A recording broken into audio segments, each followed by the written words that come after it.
So మీ entry ఎలా నడిచింది అప్పుడు? ఎన్నో మలుపులు, ట్విస్ట్లు, టర్లు. రాగానే expected question was startup. So you have a startup, so why civil services. అప్పుడు చెప్పా సార్ట్ ఆఫ్ ప్లాన్ బి లాగా అనుకోండి. My initial first priority is always civil services. But దాంతోపాటు మా ఫ్రెండ్ కూడా, one friend was in technician university at Hamburg, TU Delft, అంటే these are the IITs of Europe అనుకోండి. అక్కడి నుంచి one friend was doing PhD in MIT, one friend was doing PhD in IIIT Hyderabad.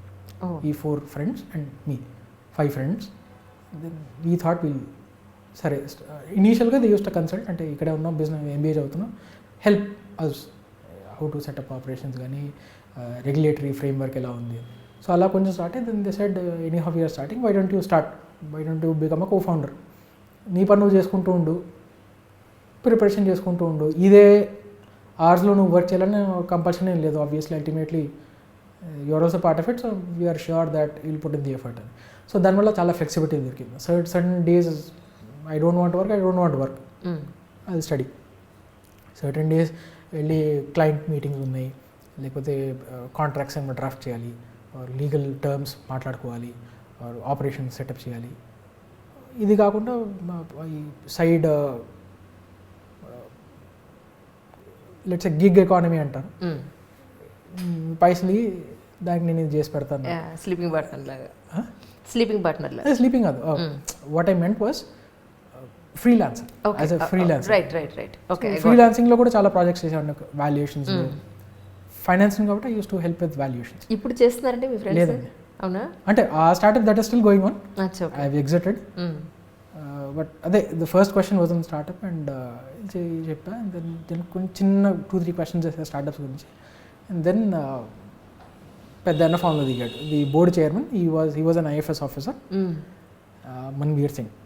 So ఆయన చూసి పైనుంచి కింద చూసి, అచ్చా హైదరాబాదీతో మద్రాస్ అంటే శ్రీలంక, ఇండియా శ్రీలంక రిలేషన్ కూడా చెప్పని స్టార్ట్ చేస్తారు. అనుకున్నా ఏంది అని. ఏదో జనరల్ ఐడియా ఉంటుంది సౌత్ నుంచి ఎవరు వచ్చినా మద్రాసి అని.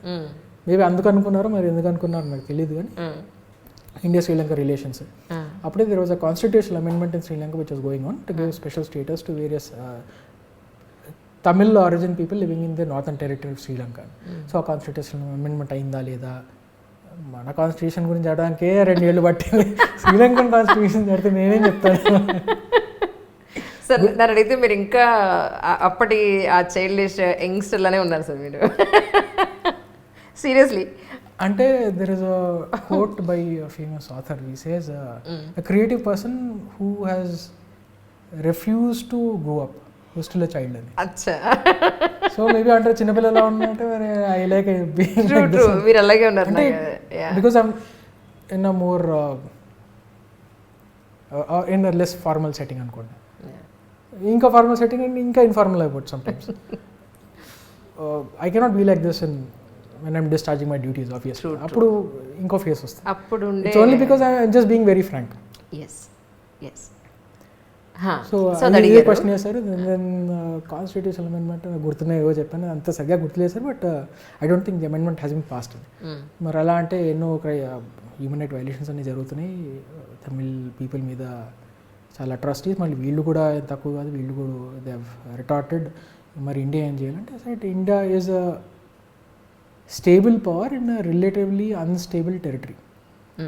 South Asia is somewhat unstable. Afghanistan చూడండి, పాకిస్తాన్ చూడండి, శ్రీలంక టు మయన్మార్, ఇటు బంగ్లాదేశ్, pretty unstable territory అది. So we are the only decently big enough power to maintain some sort of international pressure. So we have to step up, we have that moral responsibility, but that does not mean that we cut off all ties, నేను మాట్లాడను నువ్వు మాట్లాడకు, will impose some sanctions, అలా అని కాదు. But at the same time a Buddhist circuit was being planned. ఇండియాలో Buddhist tourist spots or తీర్థయాత్రలు చేసే వాళ్ళకి, they connected that with few relics in Sri Lanka. దీంతో పాటు there are good number of economic agreements that are already in place, currency swap అనుకోండి, or port డెవలప్మెంట్లో అనుకోండి, they're already doing. So it has to be more of a nuanced stance where we help economically, but that does not mean that we'll tolerate everything. But that also does not mean that we'll impose sanctions. China లా కాకుండా payment ఇవ్వకపోతే మేము port మొత్తం లాగేసుకుంటాం, Hambantota port, what I'm referring to. So అలా కాకుండా we have to be more nuanced and we have a responsibility. We're a state with some sort of moral upstanding still at the international state. We should not lose it. So అన్నీ balance చేసుకుంటూ పోవాలి తప్ప మీరు అన్నట్టు cut off చేయి బాంబులే అంటే జరిగేది కాదు. He was satisfied and then he passed on. Second member, third member, fourth member, అట్లా ఎవరికి తోచిన క్వశ్చన్స్ వాళ్ళు అడుగుతున్నారు. కొంతమంది మొత్తానికి మీకు చలి వేసింది ఏసీ వల్ల అని గుర్తించారా వాళ్ళు? మీరు చెప్పగలిగారా? నేను మర్చిపోయా. ఇంటర్వ్యూ వల్ల చలి కాదండి, ఏసీ వల్ల చలని చెప్పగలిగారా? ఒక్కసారి సీట్లో కూర్చున్న తర్వాత కొంచెం జోన్లోకి వచ్చాం అంతే. ఇక it's very important to get in to what I call the zone or the flow. The book called flow by Mihaly చిత్సనిహాయి అని Hungarian American writer. The same concept Abdul Kalam గారు చెప్తారు in Wings of Fire. You have to get in to the zone. The same concept మళ్ళీ Nikola Tesla చెప్తారు. Same concept Benjamin Franklin. Any high achiever you'll say they will say you have to get in to the zone. ఇదే మన పిట్ట కథల్లో చెప్పేవాళ్ళు. చిన్నప్పుడు ద్రోణాచార్య అర్జున్ని పిలిచాడు, అందరిని పిలిచాడు, టెస్ట్ చేస్తాం, ఎంత బాణాలు వేస్తాం, అది పిట్ట కనిపిస్తుందా, కన్ను కనిపిస్తుందా, అర్జునుడు ఒకటే చెప్తారు, కన్ను ఒకటే కనిపిస్తుంది. That is what it means. You have to get in to that zone. So once you get in to that zone, మిగతా అన్ని సెకండరీ అయిపోతుంది. సో ఒక్కసారి ఇంటర్వ్యూ సీట్లో కూర్చున్నాం, you started answering in the zone. చలి తెలియలేదు మీకు ఏసీ చలి అయితే? తెలియదు. తర్వాత మంచి మంచి క్వశ్చన్స్ అడిగేవాళ్ళు. They test the personality. ఒక మ్యామ్ ఉంది, చూసి you have done lot many things, మరి how do you justify that? Justify ఏమో నాకు నచ్చింది నేను చేశాను. మరి rolling stone does not catch any must, you have no passions అంటే it is not that I don't have passion. I have passion and passion is towards learning. It may not be to one particular subject or one particular niche. If you are thinking about a subject expert, if I am already a subject expert, I wouldn't be here. I'm still learning. అది కాకుండా మరి మీరు ఏ subject అనేది చెప్పండి, నాకు ఎక్కడో ఒక touch ఉంటే నేను ఏదో ఒకటి చెప్తాను. I'm a very good journalist and specialising in 1 or 2 subjects. ఇప్పుడు కూడా అంతే, I'm journalist but I specialise in taxation. Correct. ఇది కాకుండా మీరు ఆల్మోస్ట్ ఏ సబ్జెక్ట్ తీసి మాట్లాడినా దీనికి ఎగ్జాంపుల్ అని చెప్పగలవాడు. ఎగ్జాంపుల్ అని చెప్పకంటే ఒకసారి మా ఫాదర్ కరీంనగర్లో పోస్ట్ అయ్యారు. అప్పుడేమో 45, 46, 47 దాకా టెంపరేచర్స్ ఉండేవి సమ్మర్లో. ఓకే. పిచ్చెక్కిపోయేది. సో పిల్లల్ని బయటికి పంపించలేం, అమ్మ కొత్తే ఉండేది. ఏం చేయాలంటే సరే ఏదో ఒకటి యాక్టివిటీ చూపించాలి. యాక్టివిటీ కుట్టడం నేర్పించేది నాకు. నేను అబ్బాయి నేను కుట్టాను అని నేను అనలేదు అప్పుడు. సరే కుట్టడం సరే నేర్చుకుంటామని నేర్చుకున్నాను. సో దానివల్ల ఎక్కడ బెనిఫిట్ అయిందంటే we were doing something called as a hovercraft. So mechanical, though my engineering was in mechatronics, mechanical and electronics. So కొంచెం automation, robotics touch ఉండేది.